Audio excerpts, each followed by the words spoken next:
हमारी संस्कृति में हमने सुना है कि ऐसे बहुत से उपाय हैं जिनसे घर में मौजूद चीज़ों से इम्यूनिटी को बढ़ाया जा सकता है। क्या आप घरेलू उपचार से इम्यूनिटी यानी प्रतिरोधक क्षमता को बढ़ाने के बारे में थोड़ा प्रकाश डाल सकते हैं? देखिए, इम्यूनिटी को रातों रात नहीं बढ़ाया जा सकता, हमें ये समझना होगा। आमतौर पर मेरा मानना है कि कई कारणों से लोगों की जीवन शैली और भोजन के पैटर्न को देखते हुए मुझे लगता है कि इसकी जांच होनी चाहिए, इसकी मेडिकल जांच होनी चाहिए। मुझे लगता है कि दक्षिण भारत के लोगों की प्रतिरोधक प्रणाली दुनिया के कई दूसरे लोगों की तुलना में बेहतर है, सिर्फ खान पान के पैटर्न, परंपरा, जलवायु और दूसरी कई वजहों से। आपको ये समझना होगा कि उष्णकटिबंधीय जलवायु में और जगहों की तुलना में कहीं अधिक जीव रूप पाए जाते हैं, जिसमें सूक्ष्म जीव भी शामिल हैं। उनकी संख्या और विविधता बहुत बहुत ज़्यादा है। तो इस धरती पर रहने भर से ही सिस्टम और अधिक लचीला हो जाता है, क्योंकि हम हर समय इन चीज़ों के संपर्क में रहते हैं। ये एक पहलू है। एक और चीज़ है भोजन, एक और चीज़ है जीवन शैली।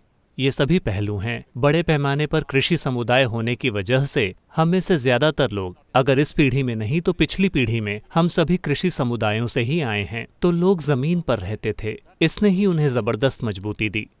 दुनिया के ज़्यादातर हिस्सों में 80% से अधिक आबादी शायद 100 साल पहले खेती किसानी से दूर हो गई। भारत में हम ज़मीन से दूर हुए हैं केवल 25-30 सालों पहले। यह फ़ायदा अभी भी हमारे साथ है। ये ज़्यादा दिनों तक हमारे साथ नहीं रहेगा। अगर हर कोई ऊंचे ऊंचे अपार्टमेंट्स में रहना शुरू कर दे, धरती के संपर्क में आए बिना, और लैब के चूहों की तरह रहना शुरू कर दे, हर चीज़ से सुरक्षित, तो हमारी इम्यूनिटी भी कम हो जाएगी। लेकिन मुझे लगता है कि ये फ़ायदा अभी भी हमारे साथ है। लेकिन अभी मैं अपनी इम्यूनिटी बढ़ाने के लिए क्या कर सकता हूँ?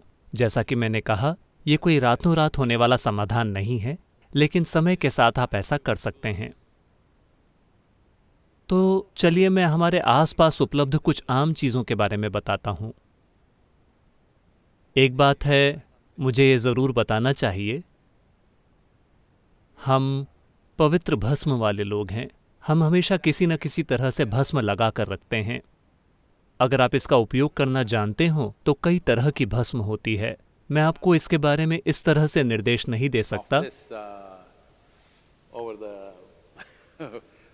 वेब के ऊपर, लेकिन अगर आप इसका सही तरीके से इस्तेमाल करना सीखते हैं तो ये मदद करता है। नीम लगभग पूरे देश में उपलब्ध है, पहाड़ी स्थानों को छोड़कर। रोज नीम की पत्तियों को खाना। हल्दी तो वैसे भी मौजूद है। आजकल लोग नैनो हल्दी बना रहे हैं, जिसे हमारा शरीर आम हल्दी की तुलना में ज़्यादा आसानी से सोख लेता है। ये भी आपके इम्यून सिस्टम को काफ़ी बेहतर बनाती है। अगर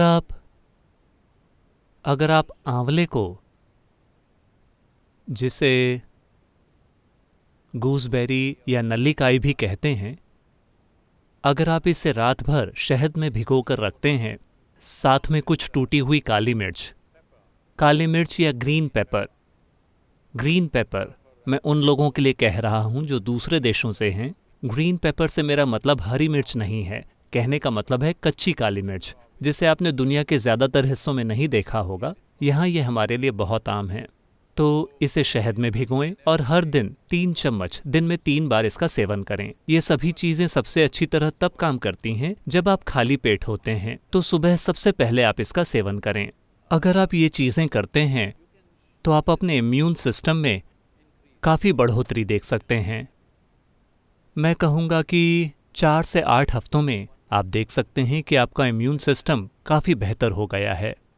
ऐसे योगाभ्यास हैं जिन्हें सिखाना कठिन है, लेकिन अभी सिर्फ एक मंत्र का जाप और ईशा क्रिया करना, इससे भी आपका इम्यून सिस्टम बेहतर होगा। ये बात साफ होनी चाहिए कि ये कोरोना वायरस का इलाज नहीं है, ना ही ये इसकी रोकथाम है। मैंने अपना जाप किया तो मैं जाकर लापरवाही करूँगा, ये उस तरह काम नहीं करने वाला। ये ऐसी चीज़ें हैं जिससे आप एक अरसे के लिए करते हैं और अपने सिस्टम को मजबूत करते हैं कि जो अगला वायरस आएगा आप शायद उससे निपटने के लिए एक बेहतर स्थिति में होंगे। यानी अगर आप जिंदा हों तो हाँ, इसे हल्के में ना लें, इसे हल्के में ना लें। फिलहाल ये हम में से हर एक के लिए एक चुनौती है कि हम इस समय के दौरान जिंदा रहें। इसका यही मतलब है। ये मत सोचिए कि ये कोई दूर की चीज़ है जो चीन या इटली के लोगों के साथ होती है।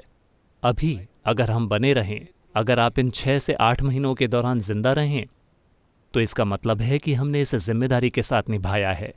अगर हम में से हर कोई जिंदा रहता है, तो इसका मतलब है कि हम वाकई अच्छे हैं। हम जागरूकता और जिम्मेदारी के साथ जीते हैं। इसका यही मतलब है। दुर्भाग्य से आज सरकार को सेना का प्रयोग करके इसे ज़बरदस्ती लागू करना पड़ रहा है, क्योंकि बहुत से लोगों को एहसास नहीं हो रहा है कि ये ज़रूरी है। और वो सोचते हैं, उन्हें लगता है कि ये काल्पनिक है। ये काल्पनिक नहीं है, ये हमारे सामने खड़ा एक ऐसा खतरा है जिसे हमें ठीक से संभालना होगा। चलिए मंत्र का जाप करते हैं। योग योग योगेश्वराय भूत भूत भूतेश्वराय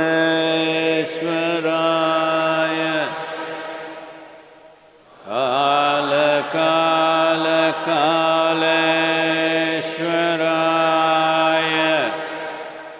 शिव शिव सर्वेश्वराय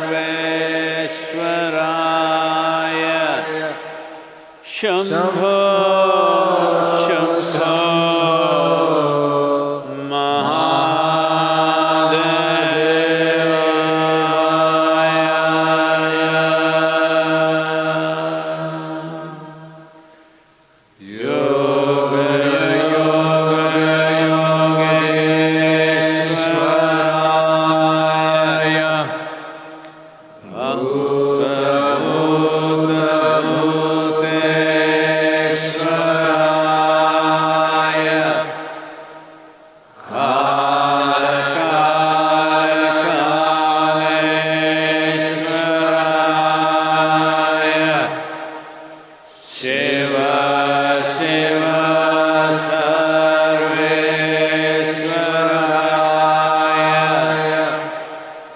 Shum